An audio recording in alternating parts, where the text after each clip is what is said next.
Hello everyone. आज हम बात करने वाले हैं एक बहुत important economic concept direct tax के बारे में। ये वो टैक्स होता है जिसको हम डायरेक्टली गवर्नमेंट को पे करते हैं बिना किसी मिडलमैन के। लेकिन डायरेक्ट टैक्स का मीनिंग, टाइप्स और रियल लाइफ एग्जाम्पल समझने के लिए वीडियो को एंड तक ज़रूर देखना। 2. Meaning and definition. सबसे पहले बात करते हैं डायरेक्ट टैक्स का मीनिंग। डायरेक्ट टैक्स का मतलब होता है जब टैक्स बर्डन और टैक्स पेमेंट दोनों सेम पर्सन करता है। मतलब जो टैक्स भर रहा है वही उसका असली बोझ भी उठाता है। जैसे इनकम टैक्स, अगर आप सैलरी अर्न करते हो तो आप खुद अपना टैक्स गवर्नमेंट को पे करते हो, कोई और आपके बिहाफ में नहीं भरता। सिंपल वर्ड्स में, a tax that is directly paid by individuals और organisations to the government. 3. Types of direct tax. देखते हैं डायरेक्ट टैक्स के main types. 1. Income tax. Individuals और फर्म्स अपनी इनकम के ऊपर देते हैं। एग्जाम्पल, अगर किसी एम्प्लॉई की एनुअल इनकम 8 लाख रुपीज़ है तो वो इनकम टैक्स स्लैब के हिसाब से गवर्नमेंट को टैक्स पे करेगा। 2. कॉर्पोरेट टैक्स या कॉर्पोरेट टैक्स। कंपनीज अपने प्रॉफिट पर टैक्स देती हैं। एग्जाम्पल, रिलायंस, टीसीएस, इन्फोसिस जैसी कंपनीज अपने एनुअल प्रॉफिट पर कॉर्पोरेट टैक्स पे करती हैं। 3. Wealth tax. ये पहले लगता था पर अब अबॉलिश हो चुका है। ये टैक्स किसी के टोटल नेट वेल्थ पर लगता था। 4. Capital gains tax. जब आप प्रॉपर्टी, शेयर्स या गोल्ड बेचकर प्रॉफिट अर्न करते हो उस प्रॉफिट पर यह टैक्स लगता है। 5.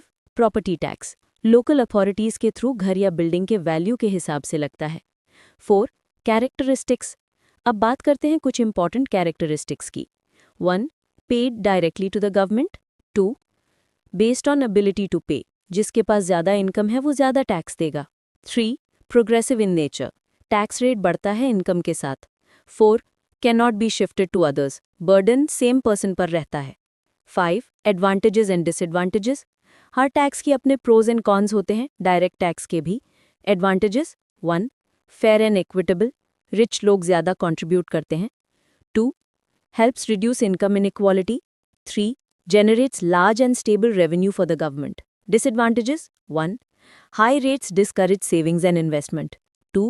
Tax evasion common होता है। 3. Complex filing process कभी-कभी लोगों को confuse करता है। 6. Real life examples. Example के लिए सोचो, a salaried person named Ria earns 7 lakh rupees annually. She pays direct tax to the income tax department. Reliance Industries earned profit, it pays corporate tax to the government. ये दोनों cases में tax burden और payment same entity कर रही है, इसीलिए ये direct taxes के एग्जाम्पल हैं। 7. कंक्लूजन। तो दोस्तों, आज हमने देखा कि डायरेक्ट टैक्स कैसे वर्क करता है। इसका मीनिंग, टाइप्स, एडवांटेजेस और एग्जाम्पल्स के थ्रू हमने समझा कि ये गवर्नमेंट के लिए कितना इंपॉर्टेंट सोर्स ऑफ रेवेन्यू है। अगर आपको वीडियो हेल्पफुल लगी हो तो लाइक, शेयर और सब्सक्राइब करना ना भूलें। नेक्स्ट वीडियो में हम डिस्कस करेंगे इनडायरेक्ट टैक्सेस और दोनों के बीच का डिफरेंस।